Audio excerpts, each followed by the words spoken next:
மிருகங்கள் வரைக்கும் எல்லாம் தண்ணீர் குடியாம குசியாம எல்லாம் தேவனை நோக்கி கதற ஆரம்பிக்கின்றது. பெற்றோர்த்தி சாம்பல்ல உட்கார்ந்தாங்க. மனம் திரும்புதனை பார்த்த உடனே கர்த்தர் மனம் இறங்கினார். அல்லேலூயா.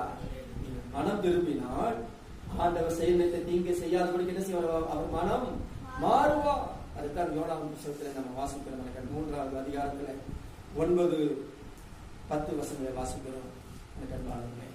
அப்ப அவர் மனம் மாறினார். அவர் கோபம் அங்கே தணிகிறது. ஏன்? எப்பொழுது அவருடைய கோபம் தணிகிறது? ஒரு மனுஷன் மனம் திரும்பும் பொழுது, அக்கிரமத்தை விட்டு விக்கிரகத்தை விட்டு மனம் திரும்பும் பொழுது ஆண்டவர் என்ன செய்கிறார்? மனம் இறங்குகிறார். கோபத்தை விட்டு அவர் திரும்புகிறார். அல்லேலூயா. தீங்குக்கு மனஸ்தாபப்படுகிறது. அல்லேலூயா. ஸ்தோத்திரம். மனம் திரும்ப வேண்டும். இது எங்குள்ள ஜனங்கள் அதுதான் கட்டளை. மனம் திரும்புங்கள்.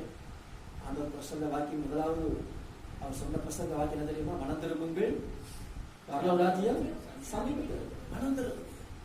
இல்லாத வழிகளை விட்டு திரும்புங்கள், விக்கிரங்களை விட்டு திரும்புங்கள், இடத்துக்கு திரும்புங்கள் என்று ஆண்டவர் சொல்லிக் கொண்டிருக்கிறார்.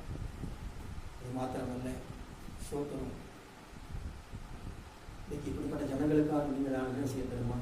திறப்பென்று செபிக்கணும்.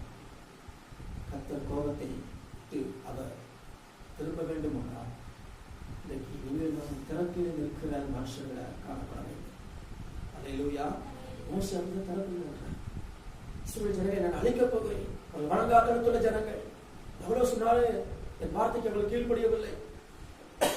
ஆகவே நான் அவர்களை அழிக்கப் போகிறேன் என்று சொன்னார்.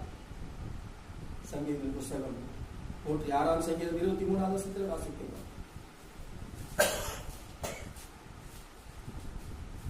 ஆகையால் அவர்களை நான் நாசம் பண்ணுவேன் என்றார்.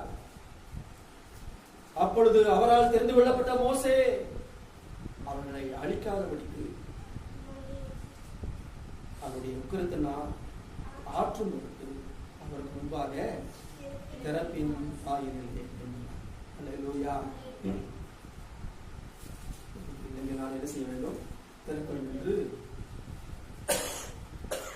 ஜெபிக்கிறவர்களாய் நாம் காணப்பட வேண்டும். இதுதான் சொல்லி தான் திறப்பட வேண்டும். 32ஆம் அதிகாரம் 11, 12, 13 வசனங்கள் எல்லாம் வாசிக்கும் பொழுது இந்த ஜனத்தின் மேல் பரிதாபம் கொள்ளும். இந்த ஜனங்களுக்காக கெஞ்சி அவன் பிரார்த்திக்கிறான். வாசிக்க நேரம் நமக்கு 32, 11ஆம் வசனம், 12ஆம் வசனம், 13ஆம் வசனங்களில் பார்க்கும் பொழுது ஜனங்களுக்கு விரோதமாக கோபம் பற்றி எறிவது என்ன?